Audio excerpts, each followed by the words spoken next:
رب العالمين الذي أرسل رسوله بالهدى ودين الحق ليظهره على الدين كله وكفى بالله شهيدا أشهد أن لا إله إلا الله أشهد أن محمدا عبده ورسوله صلى الله عليه وسلم لا نبي بعد اللهم صل وسلم وبارك على فردوس الأعلى مفتاح الجنة سيدنا محمد وعلى آله وأصحابه وأتباعه المفيدين. Alhamdulillah, kita bersyukur kepada Allah Subhanahu wa taala atas segala rahmat, nikmat dan karunia yang Allah berikan kepada kita semua. Alhamdulillah, dengan semua karunia dan anugerah Allah itu kita masih diizinkan untuk mengabdi, berubudiyah, melakukan amar Allah dan Rasulnya, dan juga Allah masih izinkan kita bertalabul ilm dalam rangka mendekatkan diri kepadanya. Salawat dan salam kepada Sayyidina Nabi sallallahu alaihi wasallam. Allahumma salli ala Sayyidina Muhammad wa ala alihi wa ashabihi ajma'in. Bapak Ibu yang dirahmati oleh Allah Subhanahu wa taala, sebelumnya kita disuguhkan oleh Syekh Abdul Qadir Jilani Qutbur Rabbani tentang siapa yang ingin sampai kepada Allah, lalu dia menjelaskan cara sampai kepada Allah Subhanahu wa taala. Semuanya itu dimulai dengan kalam man aradal akhirah fa'alaihi bizuhdi fid dunya wa man aradallah fa'alaihi bizuhdi fil akhirah fayatruku dunyahu li akhiratihi wa akhiratahu li rabbih. Metodologinya kemarin disebutkan, siapa yang ingin akhirat maka dia wajib zuhud dari kehidupan dunia.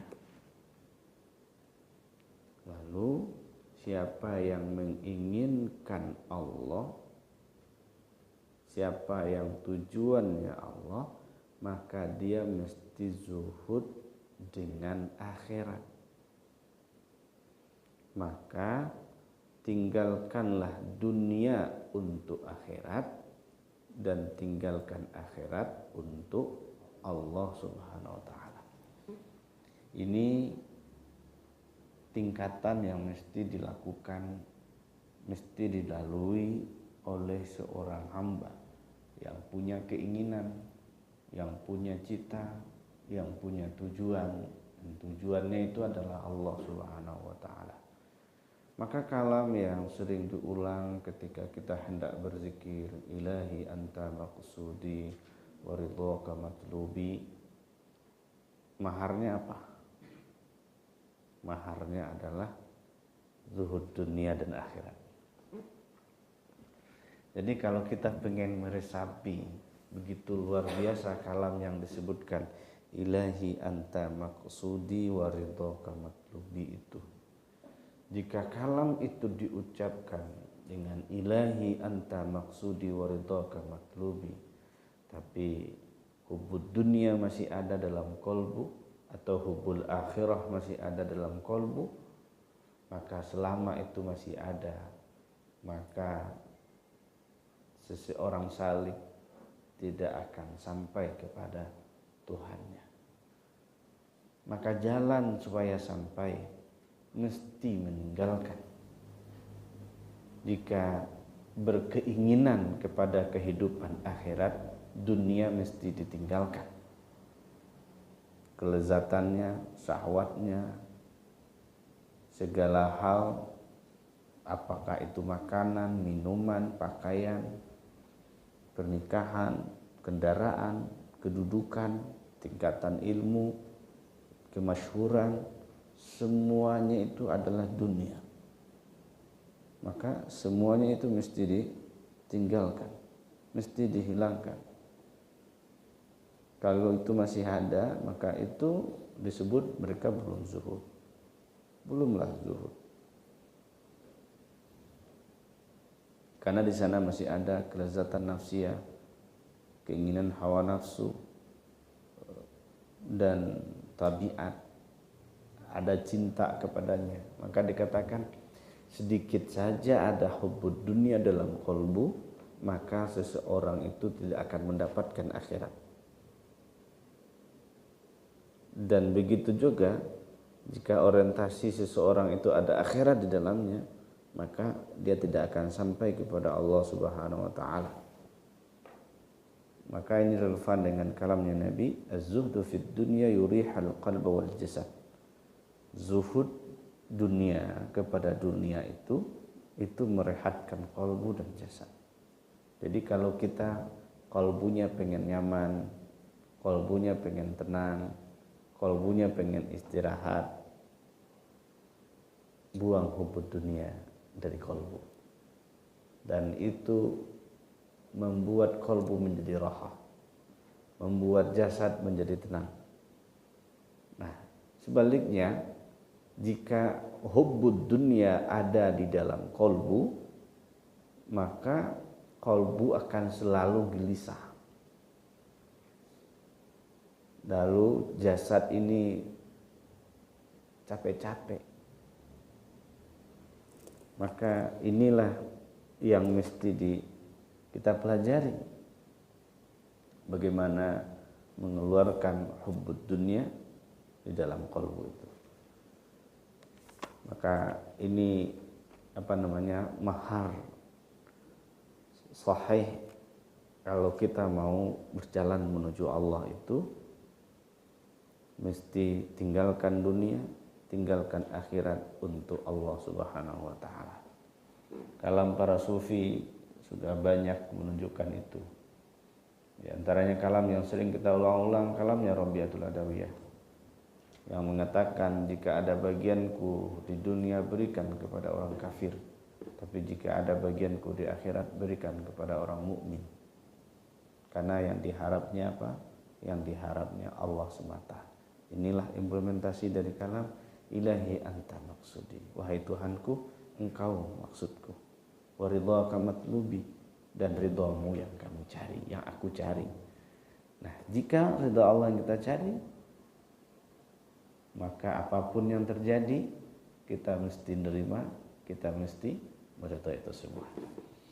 Sekarang kita masuk kepada makalah yang ke-55 tentang fitarkil huzuzi, meninggalkan keinginan. Sebelumnya mari kita baca surat Al-Fatihah kepada Sayyidina Nabi sallallahu alaihi wasallam wa Sayyidina Al-Mahdi khalifatihi wa ikhwanihi minal anbiya wal mursalin wa sahabati ridwanullah alaihim wa awliyaillah fil alamin wal malaikatillah al muqarrabin wa ila ruhina wa anfusina wa nakhusu khususan li Syekh Abdul Qadir Jilani Kutubur Rabbani. Al-Fatihah.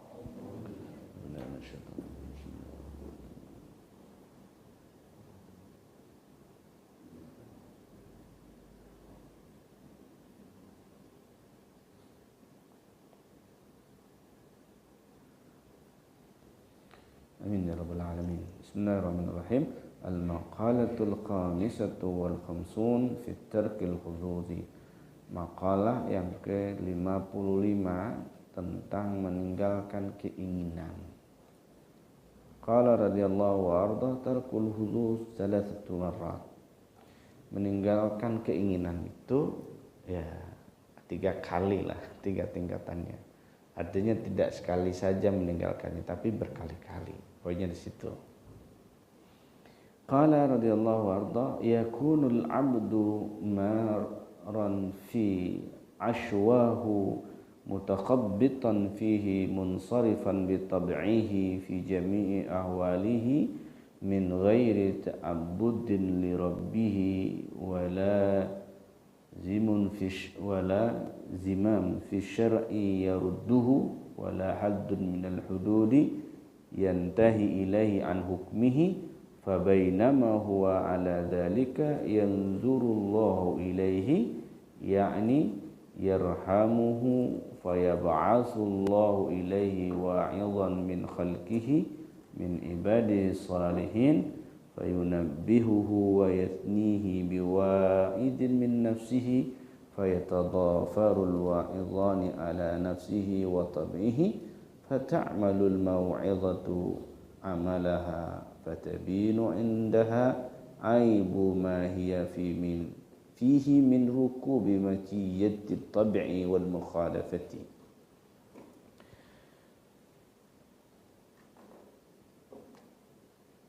Seorang hamba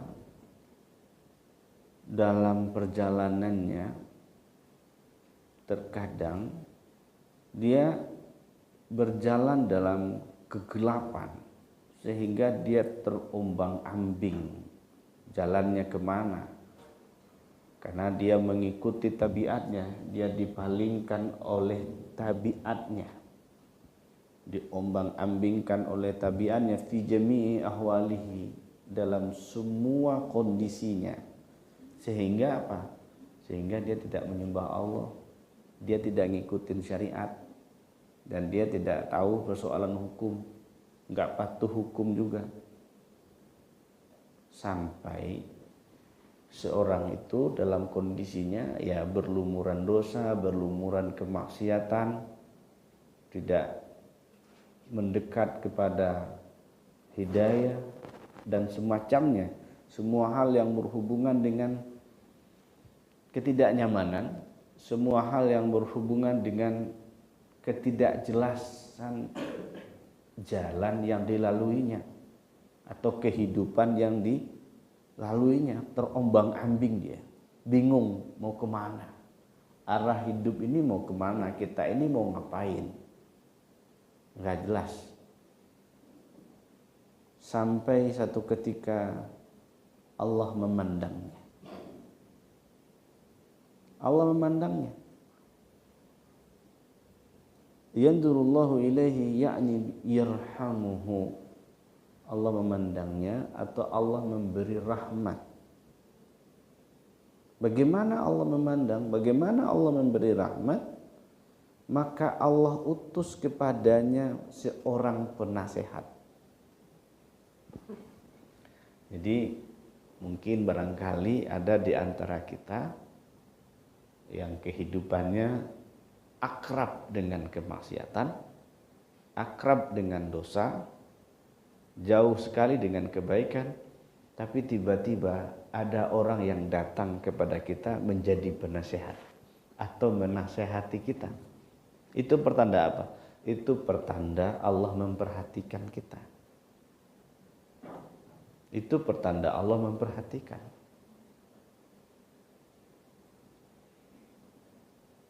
Artinya apa? Bagaimanapun berlumur dosanya kita, maksiat yang kita lakukan, apapun jenisnya, mau kecil mau besar, tapi kalau Allah berkehendak, Allah pandang dia, Allah kirim utusan, Allah kirim sang penasihat dari makhluknya, dari hambanya yang soleh. Ini kalau Allah berikan pandangan, Allah berikan perhatian kepada orang yang begini, lalu ada yang diutus kepadanya, hambanya yang soleh diutus kepadanya itu adalah kekasihnya. Itu adalah wali Allah. Jadi kalau wali Allah diutus kepada pemaksiat, itu ujungnya apa itu? Pemaksiat itu boleh jadi juga dia adalah calon kekasihnya Allah. Berapa banyak kita perhatikan riwayat-riwayat, asar-asar para aulia Allah yang dianya kerjanya melacur, yang kerjanya menyamun, kerjanya mencuri, merampok, tapi pada akhirnya dia menjadi kekasih Allah. Poinnya apa? Kita tidak boleh putus asa atas rahmatnya Allah. Bagaimanapun kita, bagaimanapun hidup kita. Coba perhatikan tokoh-tokoh sufi besar. Di antaranya ada Fudail bin Iyad. Fudail bin Iyad itu kerjanya ngapain? Nyamun, ngerampok. Nggak ada orang yang lewat di depan dia kecuali dirampoknya. Tapi Allah berikan pandangan, Allah berikan rahmatnya. Maka Allah utus walinya, Allah utus kekasihnya supaya dia dinasehati.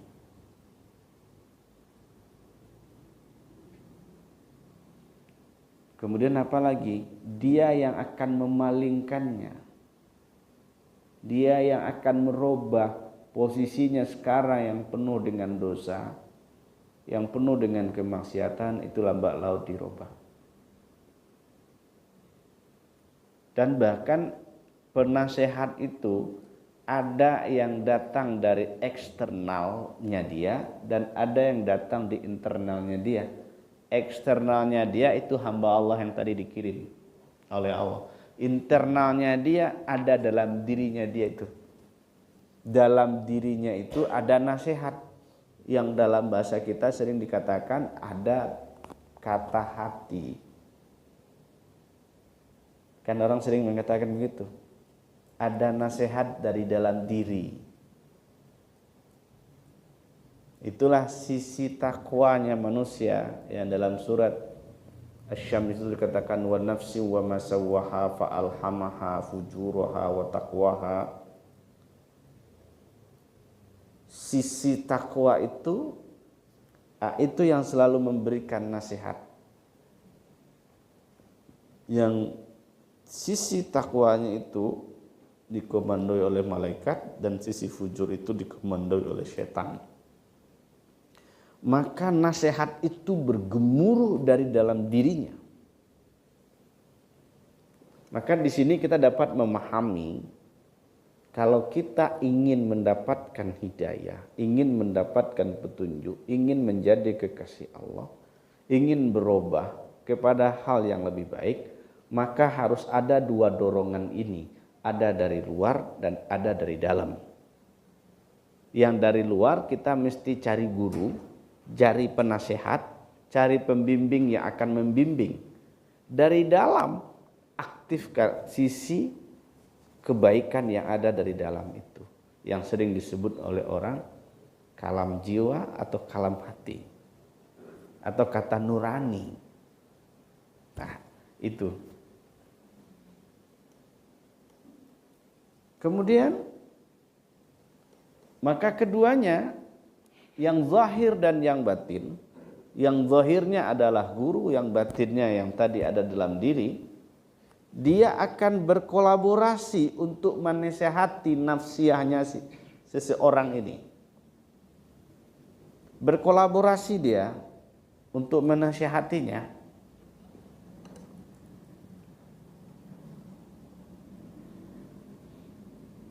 Dia cek nafsiyahnya, dia cek tabiatnya.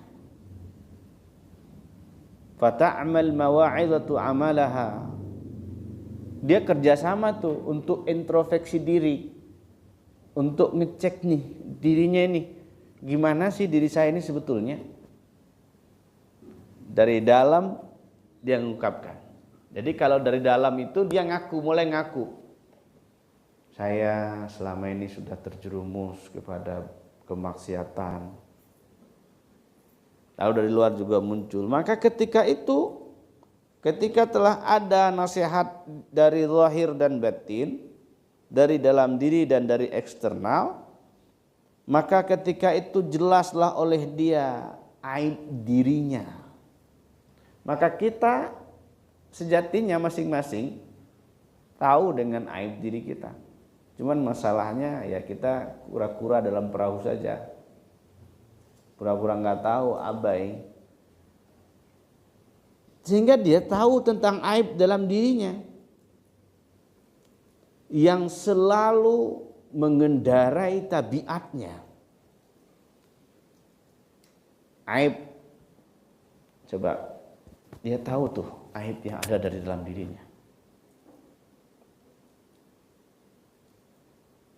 Kalau dia sudah tahu, orang kalau tahu aib dalam dirinya, kalau ini orangnya sudah diperhatikan oleh Allah, sehingga dia memperhatikan banyak hal, dia melakukan introspeksi, dia tahu aib-aib yang begitu banyak dalam dirinya, kemaksiatan dan dosa yang pernah dia kerjakan.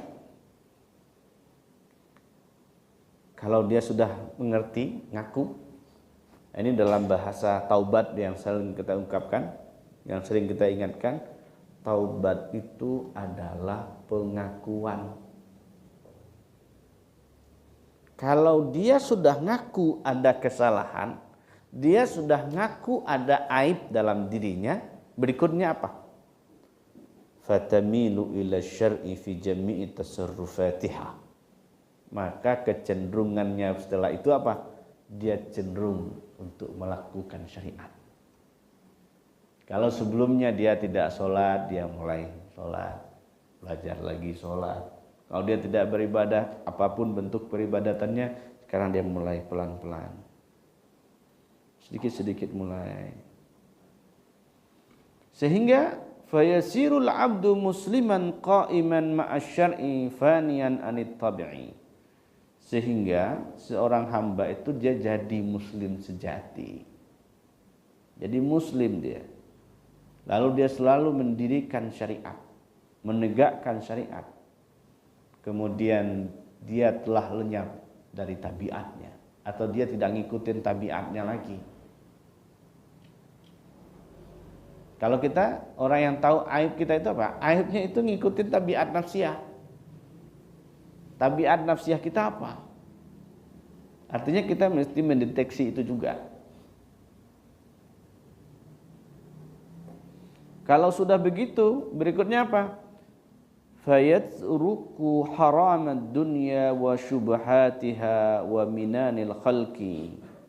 Fayakhudhu mubahal haqqi azza wa jalla wa halal syar'i fi ma'kalihi wa masyrabihi wa malbasihi wa mankahihi wa maskanihi wa jami'i ma la budda minhu lituhfadhal bunyatu wa taqawwa ala ta'ati rabbi azza wa jalla. Maka berikutnya adalah dia pasti meninggalkan yang haram. Haram dunia itu pasti ditinggalkan. Karena dia sudah dapat wejangan, sudah dapat arahan dari dalam diri dan dari hamba Allah. Sehingga dia mulai taat, dia menegakkan syariat, dan dia tidak lagi mau mengikuti hal-hal yang haram. Dan bahkan hal-hal yang subhat. Tidak lagi ngikutin, tidak lagi mengerjakan hal-hal yang subhat itu. Apalagi dan dia juga meninggalkan pemberian manusia, dan dia mengambil apa yang dibolehkan oleh Allah Subhanahu wa taala, yang dihalalkan oleh syara. Jadi makannya sekarang sudah mulai teratur. Teraturnya maksudnya bukan 3 kali sehari, tapi sumber makanannya sudah mulai jelas. Kalau tidak bersumber dari yang halal, maka dia tidak ambil itu. Dia belajar jelas posisi makanannya, minumannya juga jelas. Ada nggak orang melakukan hal begini? Ada. Di negeri kita ada nggak? Ada. Di antaranya ada siapa? Buya Mumfasir ya. Dia makan dari hasil keringatnya sendiri. Saya baru dapat ceritanya, belum sempat sowan ke sana. Dari para guru ceritanya begitu. Dan hal ini pernah dilakukan oleh Syekh Bahauddin Naqsabandi. Dia makan itu ya dari hasil jerih payahnya, jelas gitu. Artinya apa? Orang-orang seperti ini mulai dari bab makanan itu mulai diperhatikan. Jadi nggak sembarang makan saja lagi. Minuman juga diperhatikan, lalu pakaian juga diperhatikan. Pasangan juga diperhatikan. Enggak asal masang aja gitu kan. Tempat tinggal juga begitu. Kemudian semuanya sudah mulai diperhatikan. Kalau kita kan kadang ada makan, ya makan aja. Minum aja. Nah, tapi sekarang dia sudah mulai mempertimbangkan. Dia sudah mulai mempertimbangkan itu semua.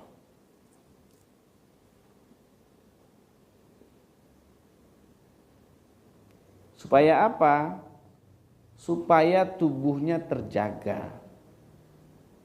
Supaya tubuhnya terjaga, terpelihara, dan tubuhnya menjadi kuat untuk mentaati Allah Subhanahu wa taala. Ternyata ini salah satu rahasia. Salah satu rahasia itu jaga tubuh, jaga kekuatan tubuh supaya bisa taat. Menjaga tubuh itu apa? Jaga dari makanan. Bukan hanya makanan yang baik-baik saja, tapi di situ ada kata halalannya. Dan di situ bukan hanya soal halal saja, tapi ada thayyibannya. Maka sisi halalan thayyiban itu mesti diperhatikan. Dia mulai memperhatikan itu. Dia makan itu menjaga tubuhnya dan menguatkan jasadnya supaya bisa taat kepada Allah. Artinya tidak berlebihan lagi. Tidak makannya berdasarkan hawa lagi, tapi makannya itu hanya berdasarkan sekira-kira jasadiahnya bisa kuat untuk taat kepada Allah. Dia sudah mulai begitu.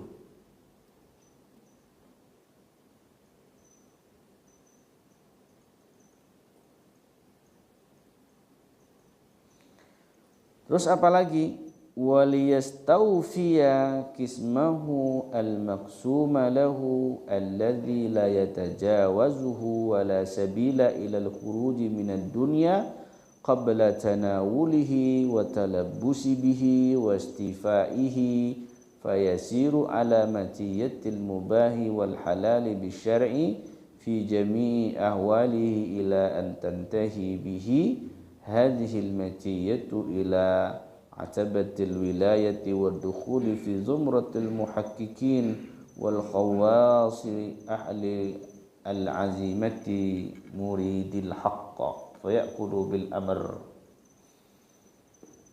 Ini untuk apa tujuannya? Agar ia menyempurnakan bahagiannya yang Allah bagi untuk dia. Jadi bagian kita itu sudah ada. Sudah ada. Dan bagian kita itu telah ditentukan. Dan itu semua tidak melebihi. Ya, yang untuk kita itu porsinya tidak lebih dan tidak kurang, kira-kira begitu. Kemudian tidak ada jalan lain untuk keluar dari urusan dunia ini sebelum dia memperolehnya. Jadi seseorang tidak akan bakalan meninggal dunia sebelum bagiannya lengkap. Bahasa kitanya apa itu? Orang yang rezekinya masih ada, maka dia belum meninggal dunia. Tapi kalau jatahnya, rezekinya di dunia sudah habis, baru dia meninggal dunia. Karena rezeki itu juga berhubungan dengan ajalin musamma. Sudah ditentukan. Tidak bakalan meninggalkan dunia kalau masih ada bagiannya. Sebelum dia mendapatkannya, sebelum dia memakainya. Itu bunyi apa? Oh, kirain bunyi jangkrik tuh. Jadi kalau bagian kita masih ada, ya tunggu. Pakai dulu, ambil dulu. Ambil dulu. Sampai semuanya itu sempurna untuk kita. Tuntas. Kalau sudah tuntas, bagiannya selesai. Apalagi? Mut. Mati. Mati.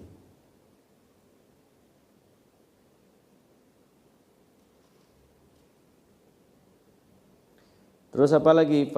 Fasayasiru ala matihatil mubahi wal halal. Lalu dia mulai menempuh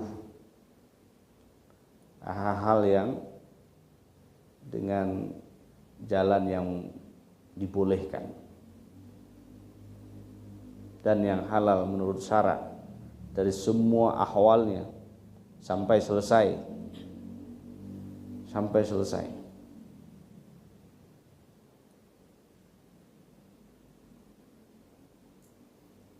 selesainya sampai mana? Ila atbatil wilayah, sampai dia kepada pintu kewalian. Kalau dia sudah sampai di situ, wadukhulu fi dzumrati al-muhaqqiqin wal khawas, maka dia akan masuk ke dalam kelompok orang-orang muhaqqiqin dan orang-orang khawas. Dia akan masuk ke sana, masuk dia dalam ranah itu. Coba perhatikan, begitu luar biasa perjalanannya. Tadi berlumur maksiat, kemudian Allah mulai perhatikan, Allah beri rahmat, Allah utus seseorang untuk menasihatinya, kemudian Allah aktifkan juga nasihat dari dalam dirinya, kemudian dia mulai perhatikan makanannya, semua hal yang berhubungan dengan kehidupan dunianya, baru tahapan demi tahapan sampai dia kepada tahapan masuk dalam bab kewilayahan.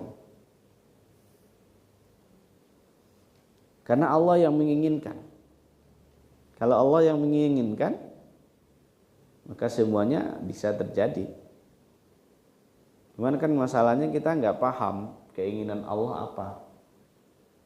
Kita hanya sering bersandar kepada keinginan diri kita masing-masing aja. Keinginan kita apa gitu. Sehingga dia berikutnya makan itu berdasarkan perintah saja.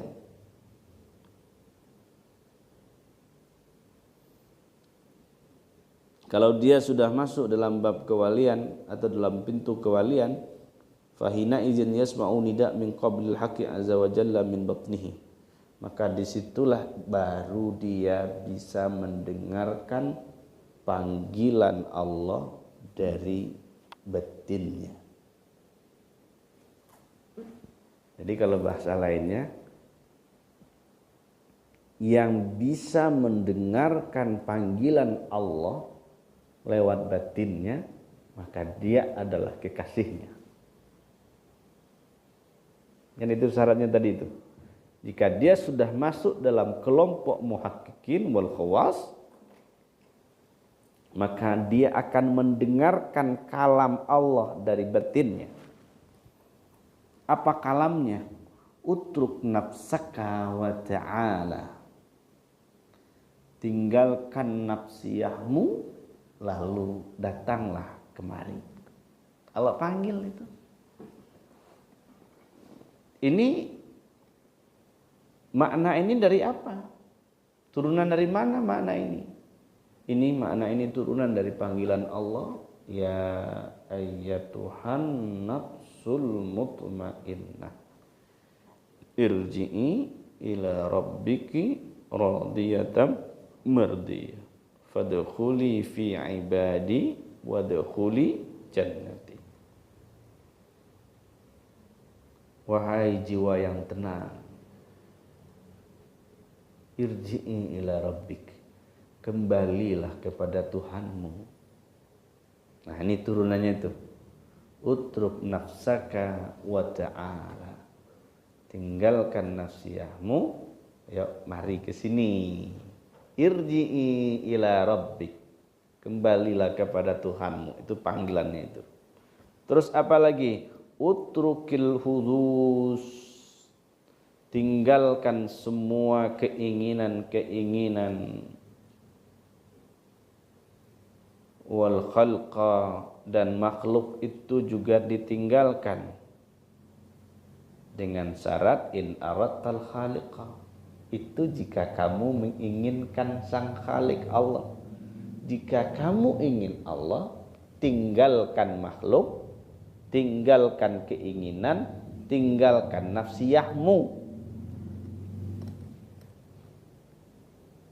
Dia ada berapa tuh? 3 ya.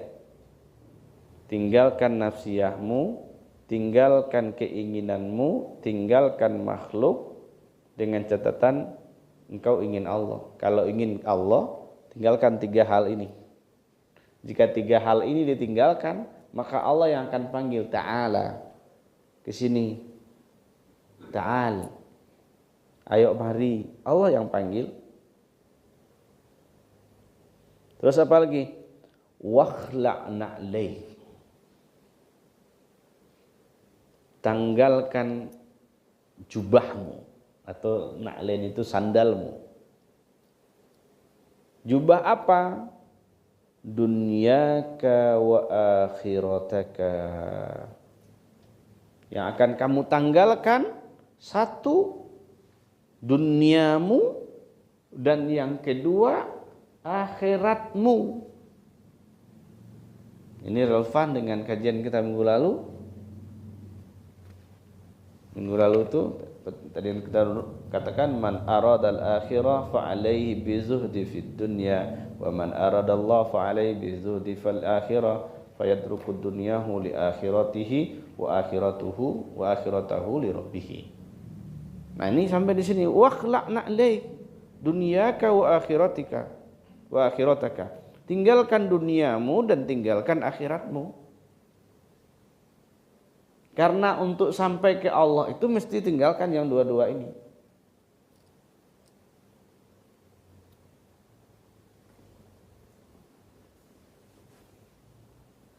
Itu kira-kira bisa nggak kita ninggalin dunia? Mungkin ninggalin dunia mungkin oke. Gitu kan. Ninggalin akhirat gimana? Masih ragu. Kan begitu kan? Jika iya, maukah kita mensedekahkan semua amalia kita kepada selain kita? Mulai mikir kan? Terus buat kita apa? Kan itu ya. Atau yang sering dijawab itu, buat kita saja belum cukup, lalu mau berbagi pula. Ya, masalah kita disitulah. Karena kita bersandar selalu kepada amal, berpegang ke amal kita, sehingga amal kita belum cukup gitu ya. Wa tajarrad anil akwan wal mawjudat wa ma sayujadu wal amani bi asriha fata'arra anil jam'i wafna anil kulli wa tayyib bit tauhid watruki syirki wasdukil iradah thumma dukhul wata'al bisata bil adabi mutriqan la tanzuru yaminan ilal akhirati wa shimalan ilad dunya wala ilal khalqi wala ilal hudus fa idza dakhala fi hadzal maqam wa tahaqqaqa al wusul ja'atil khil'atu min qibalil haqq azza wa jalla wa khasiyatu anwa'ul ma'arifi wal ulumi wa anwa'il fadli fayuqalu lahu talabbas bin ni'ami wal fadli wa la tusi'il adab biraddi wa tarki talabbusi li'anna radda ni'amil maliki iftinatun 'alal maliki wa istighfafun bihadratihi wa hina izin yatalabbasu bil fadli wal qismati billah min ghairi ay yakuna huwa fihi wa min qablu kana yatalabbasu bi hawahu wa nafsihi.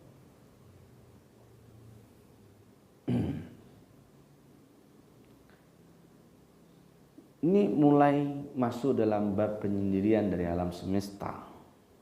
dari semua yang ada, dari semua keinginan. Jadi itu sudah mulai dibuang semua itu. Buang. Jadi tidak ada lagi punya keinginan kepada selain itu.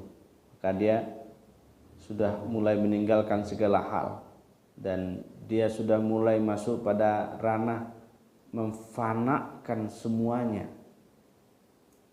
dan memperbaiki tauhidnya kepada Allah, meninggalkan syirik. Syirik mesti ditinggalkan. Mungkin syirik jali sudah ditinggalkan. Pertanyaannya, bagaimana dengan syirik khafi? Syirik khafi ini membahayakan.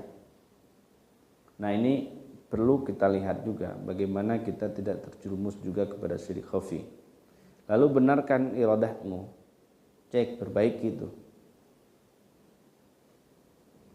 Kemudian apalagi setelahnya? Setelahnya itu adalah melangkahlah di atas hamparan Allah dengan adab yang menundukkan kepala. Jadi kita melangkah itu, langkah yang kita lakukan mestilah dengan adab. Aktivitas kita berikutnya mesti didasari dengan husnil adab, dengan adab yang baik, adab yang bagus. Kalau begitu, kalau kita sudah mulai berjalan dengan adab, apa yang tidak boleh dilakukan? Jangan nengok kiri kanan. Kalau nengok kiri kanan, itu mulai bermasalah itu. Mulai itu jangan pandang ke kanan, yang kanan itu melambangkan akhirat, dan jangan memandang ke kiri, yang itu kiri itu melambangkan dunia, dan jangan memandang kepada makhluk, lalu jangan memandang kepada keinginan. Maka apabila engkau telah masuk dalam fase ini, itu benar kamu sudah sampai. Kamu telah usul. Dan kamu telah menanggalkan semuanya sebelum kamu sampai kepada Allah Subhanahu wa taala. Maka di sini dapat kita pahami dalam bahasa al-wusul, yang ini sering juga kita ulang, wusul kepada Allah itu bukan seperti usulnya kita ke tempat ini atau usulnya kita kepada tempat yang kita tuju. Tidak seperti itu. Tapi usulnya kita kepada Allah itu jika telah lenyap semuanya dari kita, kita sudah fana, maka itu maknanya usul. Tak ada lagi nafsiyah, tak ada lagi keinginan, tak mandang lagi dunia, tak mandang lagi akhirat. Nah, inilah orang yang disebut dengan usul. Sampai kepada Allah Subhanahu wa ta'ala. Terus apa lagi? Wa ghasyiyathu anwa'ul ma'arif. Lalu dirinya itu ditutupi atau diselimuti oleh berbagai macam kemakrifatan, macam ilmu, macam karunia. Artinya apa? Dia sudah diberikan semuanya oleh Allah. Jika dia sudah sampai, dia telah usul, dia telah fana, maka dia akan diselimuti dengan kemakrifatan oleh Allah. Kalamnya yang keluar kalam ma'rifat, kalamnya yang keluar kalam ilmu, dan semua yang dia lakukan itu berdasarkan karunia dari Allah Subhanahu wa ta'ala. Maka kalau jika sudah sampai seperti itu, maka dikalamkan fayuqalu lahu talabbas bin ni'am wal fadli. Pakailah nikmat Allah itu dan karunia yang Allah berikan. Catatan, kamu jangan su'ul adab, jangan kamu tolak, dan jangan kamu tinggalkan untuk tidak mengambil nikmat itu. Karena menolak nikmat yang diberikan oleh sang raja, itu namanya apa? Lancang kepada raja. Itu merendahkan raja kalau menolak pemberiannya. Maka ketika itu pakailah dengan karunia Allah yang Allah telah bagikan kepadamu, yang jika bagian itu adalah bahagianmu, maka dia tidak akan diberikan kepada yang lain. Atau dalam bahasa lain, jika itu adalah bahagianmu, maka di dalamnya tidak ada bahagian orang lain.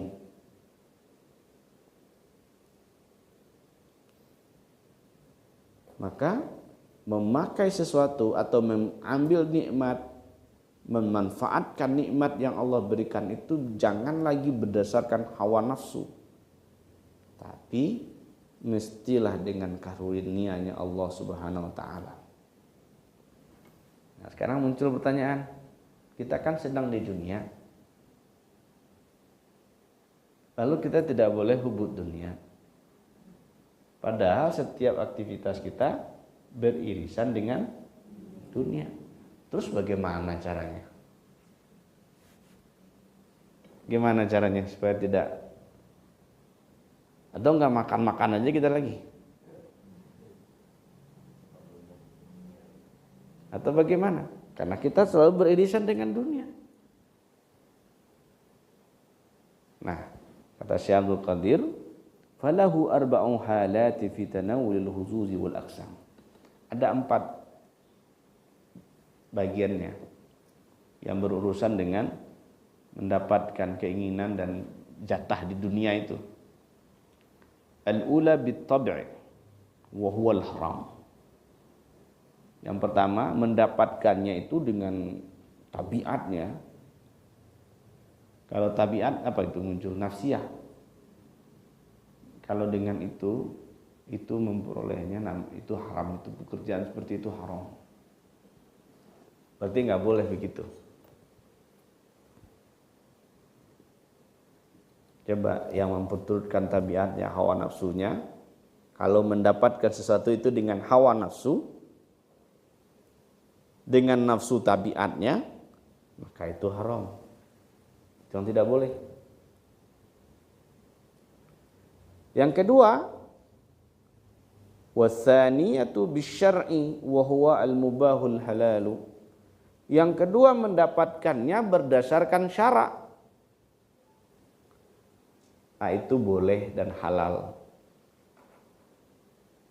Jadi bahagian di dunia, cara mendapatkannya jika berdasarkan syariat itu boleh dan halal. Yang ketiga, bil amri wa huwa halatul wilayati wa tarkul hawa.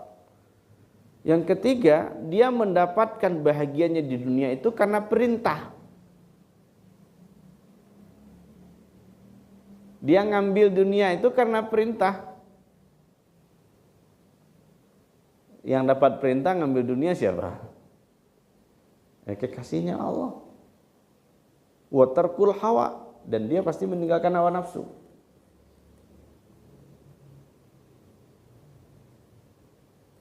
Cuman yang tahu itu perintah ya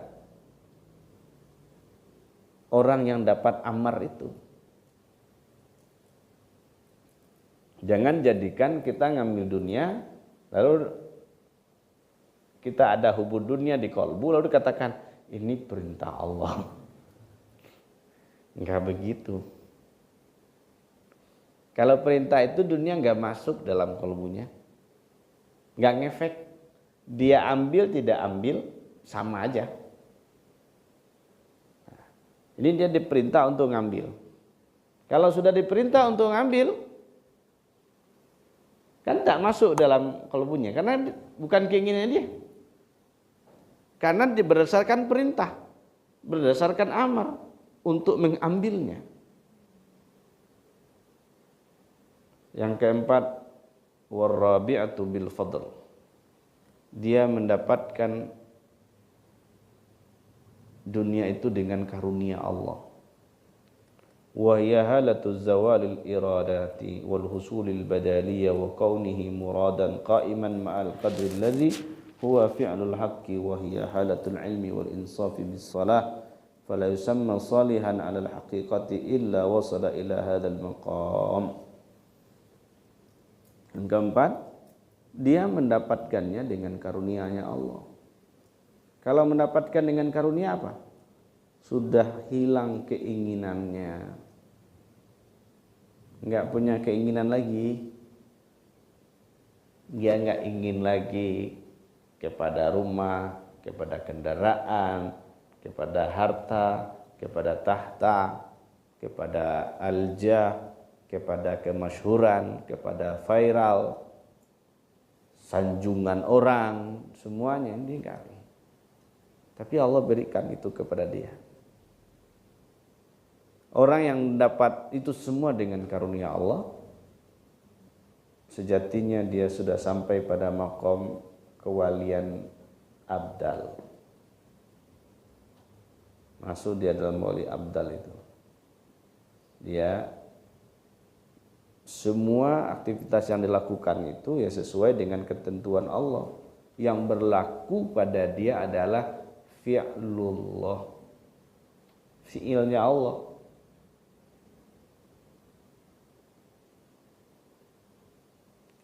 Itu fi'ilnya Allah subhanahu wa ta'ala.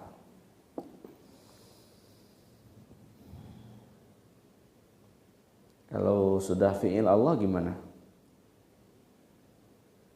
Dia bergerak itu ya berdasarkan isyarat atau babnya kita sebut dengan berdasarkan gerak ruhiyah, bukan berdasarkan gerak nafsiyah. Kalau gerak nafsiyah pasti ujungnya apa? Ada hawa dan nafsu di situ, ada ego di situ. Tapi kalau ruhiyah itu di sana ada ilham. Kalau dia nabi di situ ada wahyu. Tapi kalau kekasih Allah di situ ada ilham, di situ ada laduni. Dia bergeraknya berdasarkan itu. Maka dia akan diberikan anugerah oleh Allah. Allah berikan pengetahuan kepadanya. Dia perbaiki semua hal.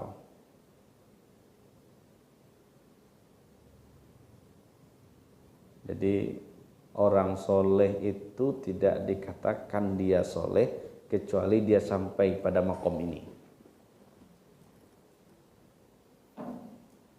Ini kan orang sering katakan orang soleh. Kalau dia soleh, dia sampai pada fasal ini. Dia mendapatkan dunia itu bil fadl. Dia mendapatkan keinginannya, dia mendapatkan bagiannya di dunia bil fadli, dengan karunia-Nya Allah. Itu tidak karena keinginannya dia lagi. Itu baru dikatakan orang soleh. Tapi judulnya orang soleh, tapi yang dilaksanakan keinginan-keinginan nafsiyah. Itu ndak soleh namanya. Paling solehnya adalah soleh dalam penampakan atau casingnya yang soleh, kolbunya belum soleh. Mungkin kita banyaknya di sini, termasuk saya itu.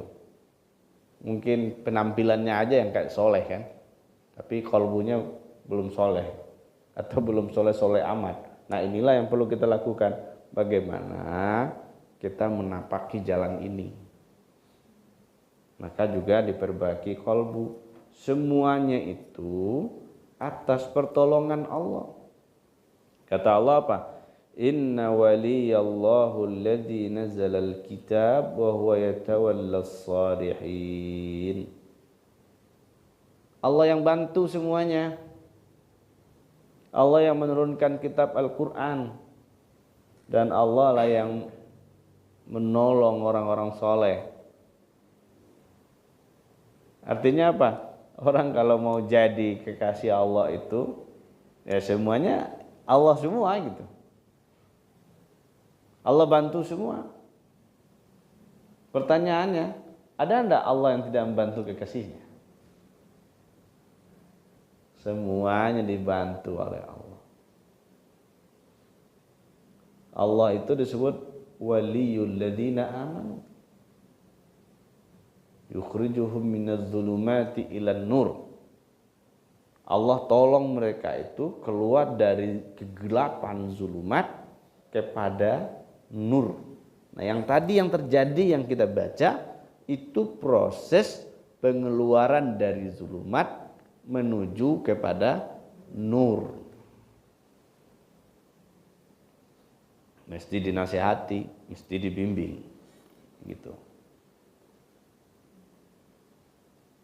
Fahuwal abdul ladzi kuffat yaduhu an jalbil masalihi wa manafi'i wa an raddi madarrihi wa mafasidihi karradi ma'al dha'ri wal maid al-ghasil ma'al ghasil fatatawalla yadul qadri tarbiyatahu min ghairi an yakuna lahu ikhtiyarun wa tadbirun fa in fanin an jami'i dhalika la halan wala maqaman wala iradatan bal al-qiyamu ma'al qudrati taratan yabsitu wa taratan yaqbidu wa taratan yugni wa taratan yufkir wa yaqtaru wala yatamanna zawala dhalika wa taghyirahu balir ridha daimu wal muwafaqatul abadiyatu fahuwa akhiru ma tantahi ilaihi ahwalul awliya quddisat asraruhum. Bagian terakhir ini. Maka dia adalah menjadi hamba yang sudah menahan dirinya supaya tidak mengambil kebermanfaatan dan tidak menolak kemudaratan atau kemufsadatan. Artinya apa? Dia tidak bisa ngapa-ngapain. Kalau budak, dia sudah nggak bisa ngapa-ngapain. Ini kalau kita bawa karakter budak, budak itu dia tidak bisa melakukan apa-apa. Bahkan terhadap dirinya sendiri, dia tidak berkuasa. Itu budak. Coba kita lihat bab perbudakan. Bab perbudakan itu, si budak itu walau bagaimanapun kekuatannya, dia tetap budak. Dan dia tidak bisa ngapa-ngapain. Nah, yang ingin disampaikan di sini, seorang hamba yang sudah tidak bisa ngapa-ngapain, berbuat maslahat nggak bisa, membuat manfaat tidak bisa, menolak mudarat nggak bisa, menolak mafsadat juga tak bisa. Artinya apa? Nyerah. Kenapa? Karena posisi abdun ketika itu sama seperti anak yang disusui, sama seperti mayit yang dimandikan. Gak bisa ngapa-ngapain, dia pasrah aja. Pasrah aja. Gak bisa ngapa-ngapain. Itu maqam al-abdu. Maqam hamba.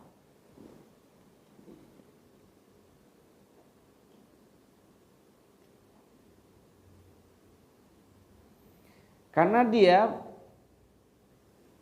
berada pada peredaran takdir. Dia tidak bisa milih. Karena tadi sudah pasrah, sesuai dengan ketentuan saja dia nggak bisa milih lagi, dia tidak bisa mengajukan lagi. Karena dia tidak butuh lagi kepada ahwal, tidak butuh lagi kepada makom, tidak butuh lagi kepada keinginan. Akan tetapi dia berada pada peredaran takdirnya Allah. Kalau orang yang sedang berada dalam edar takdir, apapun yang terjadi, no problem. Kadang dia dibasit, kadang dia dikebat. Kadang dia dilepas, kadang dia didekat, dirangkul. Terkadang dia dikasih kekayaan, kadang dia dikasih kemiskinan. dia tidak punya pilihan, dia tidak punya cita-cita. Gimana tuh? Itulah al-abdu. Itulah hamba yang tidak bisa ngapa-ngapain. Dia hanya bisa sami'na wa ata'na. Kami mendengar dan kami mentaati. Terus bagaimana? Dia tidak bisa juga merubah. Yang ada apa? Ar-ridha ad-daim. Dia selalu redha selama-lamanya. Pertanyaannya, kita sudah hamba atau belum? Indikatornya ini, kalau sudah hamba, pertanda kita hamba, kita redha selama-lamanya, apapun, bagaimanapun kondisi yang terjadi sama kita. Dan selalu cocok dengan ketentuan Allah selama-lamanya. Kalau sudah begitu, inilah ending dari ahwal para aulia Allah yang Allah sucikan asrarnya, sirnya. Gak ada lagi. Kehidupannya itu ya daplong aja. Datar flat. Nggak ada ini lagi. Nah, kalau kita mikir lah, kira-kira gimana cara hidupnya gitu kan? Nggak usah dipikirin. Nah, inilah gambarannya. Maka meninggalkan keinginan supaya bisa sampai. Tarkul hudus supaya bisa sampai kepada Allah. Tarkul khusus itu ya berkali-kali kita tinggalkan. Ada keinginan lagi, tinggalkan lagi. Ada keinginan lagi, ya tinggalkan lagi gitu. Nah, ini yang disuguhkan oleh Syekh Abdul Qadir kepada kita. Tujuan dari tarkil khusus itu atau meninggalkan keinginan itu yang ingin dikatakan adalah fani atau wafna anil kulli. Fana lah dari segala sesuatu. Kita mesti fana. Yang ada hanya Allah Subhanahu wa taala. Apapun yang terjadi, kita berada pada wilayah ridho kepada Allah. Kalau kita sudah pernah ridho atau belum dengan ketentuan Allah? Pertanyaannya itu ya, sudah pernah ridho atau belum gitu kan? Pertanyaan kedua, apakah kita sudah selalu ridho terhadap ketentuan Allah? Atau pertanyaan yang pertama, sudah mulai ridhokah kita dengan ketentuan Allah atau belum? Nah, itulah PR kita itu. Posisi kita di mana? Oke, kita sudah mulai ridho. Ridhonya di mana? Sudah ridhokah atas semuanya atau belum? Atau bagian-bagiannya saja baru kita ridho, bagian yang lain belum? Maka itu perlu kita minta kepada Allah, Allahumma ridho'anna. Ya Allah, ridhoi kami. Raditu fima qaddara. Aku ridho terhadap ketentuanmu. Minggu lalu itu kita kalamkan apa? Syarat mencapai ridho Allah itu apa? Kita ridho dulu. Kalamkan dulu, raditu billahi rabbah. Aku ridho Allah menjadi Tuhan. Kita dulu ridho, itu rukunnya. Baru Allah ridho kepada kita. Maka belajarlah kita untuk selalu menerima ketentuan Allah Subhanahu wa ta'ala. Semoga kita bisa mempraktekkan ridho dalam semua kehidupan kita ini. Tentu jika kita bisa ridho semuanya, maka akan dicatat oleh Allah menjadi kekasihnya. Jadi cara jadi kekasih itu mudah. Ridho. Kalamnya sederhana, tapi prakteknya lah yang berat. Tapi harus dilakukan. Harus dilakukan. Kita coba pelan-pelan. Itu saja malam ini, semoga bermanfaat. Wassallallahu ala sayyidina Muhammad. Assalamualaikum warahmatullahi wabarakatuh. Allahumma salli